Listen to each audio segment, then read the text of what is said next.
Hey, what's going on everybody? It's Brian at Two Indians, and today I'm going to do a 10,000 mile review on my 2018 Indian Springfield. It's almost exactly a year to the day since I bought it, and she's about to go in for a 10,000 mile service. But I wanted to tell you guys what I like and what I don't like about my Indian Springfield. So maybe if you're considering buying one, give you a couple things to think about before you jump into the pool, so to speak. By the way, if you don't know who I am or who this channel is, if it's your first time here, we have this channel, obviously called Two Indians. Basically, we chronicle our rides, excursions, all the crazy stuff me and my wife do while we're out and about. We've been to Sturgis this year, we've been to Colorado, been to the Smoky Mountains. We travel all over the state of Florida, which is where we're from. We're from the Central Florida area. So anyway, with that out of the way, let's talk about my 2018 Indian Springfield. So one of the things that make the Indian Springfield such a desired bike is the rake, which means the angle that the front forks come out from the frame. It's very conducive to good handling. I have to tell you, this is probably the best handling bike I've ever owned. It corners like a dream. When I dig into a turn, it bites, it responds quickly. It definitely allows me to carve up a turn. I am riding with a lot of different kinds of people on different kinds of bikes, and on this bike, usually I'm leading the pack. I don't know if that's a commentary on my type of riding, but generally I'm out front, and I don't like to be held up. Come on, move it! It's fast and it's fun, and that's what I love most about this bike. Could you be any slower? And you've had your blinker on for the last 5 blocks. The suspension is much faster, and it's a smoother ride with the single monoshock in the back. Harley Davidson, as most of you know, have 2 shocks in the rear, and the monoshock allows the bike to respond quicker. So the ride is awesome on the Indian Springfield. You could say the same for the Chieftain and the Roadmaster as well, but for me, the way the front end is raked, the Springfield was the winner there. So now let's talk about power, because the 111 cubic inch 1850 cc's is a great engine. You do get some complaints from some people about the heat. I don't really find that it's that much of a problem. I have yet to find a need to get a crotch cooler or whatever the leather shields that people are putting underneath their seats to cover up the rear cylinder. Yeah, it gets hot, especially here in the summertime in Central Florida, but I absolutely love this engine. On my motor, I have upgraded the cams, and we upgraded the headers to Freedom Performance headers, and we also put the Indian Stage 1 mufflers on. I'll get into another video maybe on those headers, but the bike is loud. I get a lot of comments on the pipes. To me, the pipes sound fantastic. Are they a little loud? Yeah, when I put the Freedom Performance headers on, they got quite a bit louder. Keeps everybody around me in their cages aware of where I am, and keeps them alert to the fact that I'm close by. But anyway, back to the powerhouse. You know, it's a low-end torque machine. It is not a high-revving motor. You're going to be short shifting this thing all day long, right? The power band for me, the way I had it tuned with the DynoJet tuner, is probably somewhere between 1800 and 3500 RPM. But man, does it pull. I am not going to be racing the guys on the Hayabusas, but let me tell you, I could drag a tree across the road if I needed to with this thing. It has got some torque.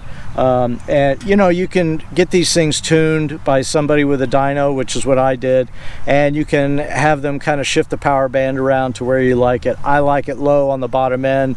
I am not trying to go really fast, but when I do pull away from a stop, I want to rip this thing and I want to feel it tug on my butt, and it does. It absolutely does that. So that's what I love about this bike.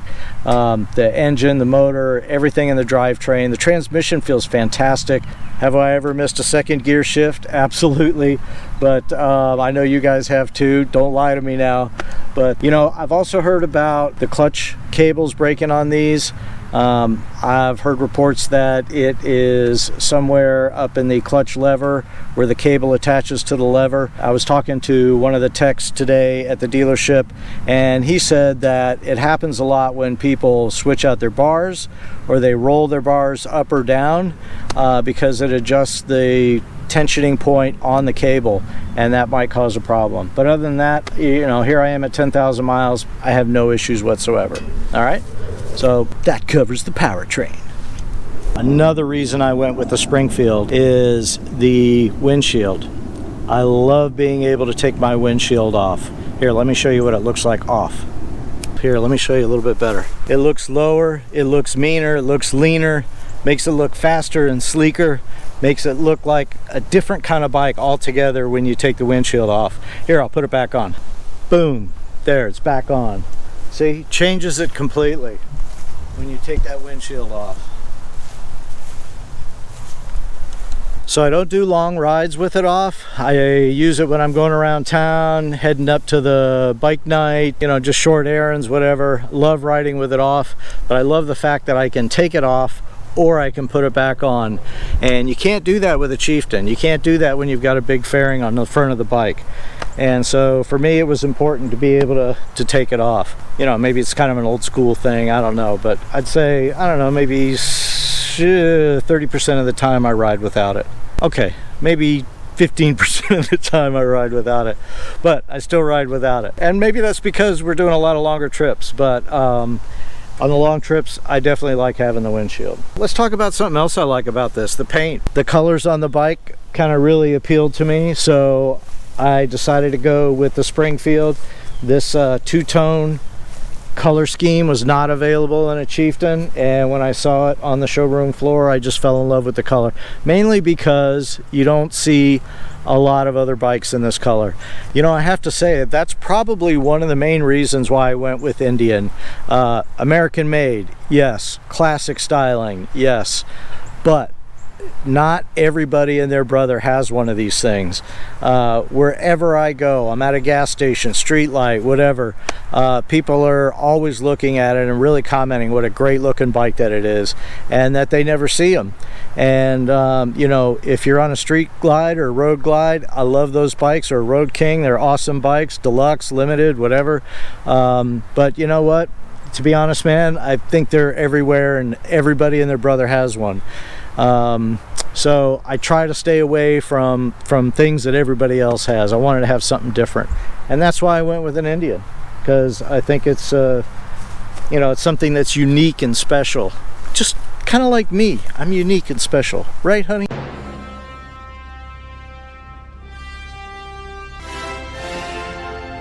Anyway,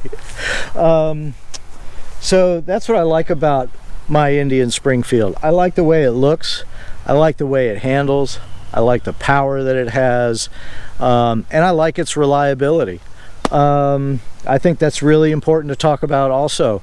This thing has never failed me. Yeah, it's only got 10,000 miles on it, and I know a lot of you guys are riding more, but this thing has taken me through the Black Hills, put almost 1,000 miles on the Black Hills in just a few days, 5 days.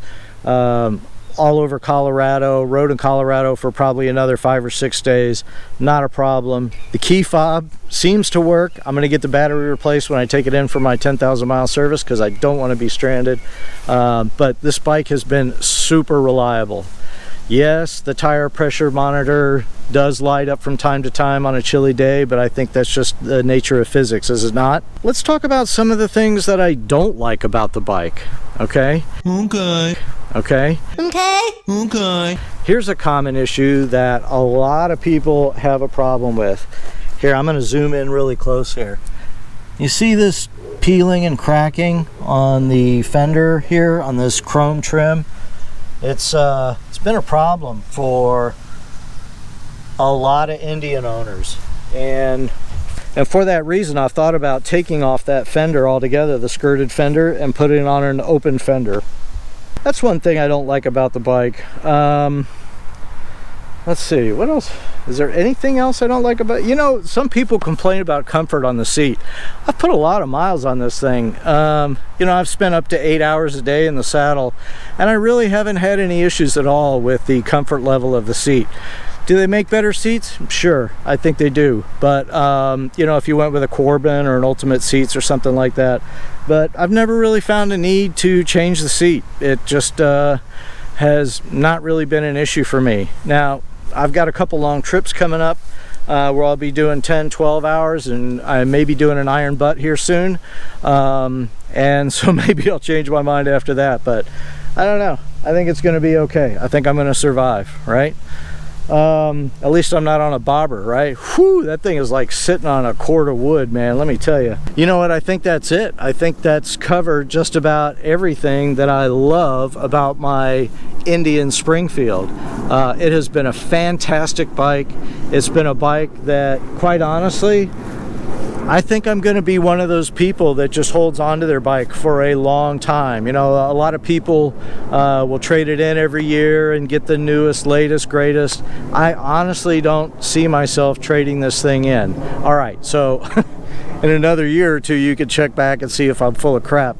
But I really love this bike, and I like being able to take the windshield off. I like just having a windshield.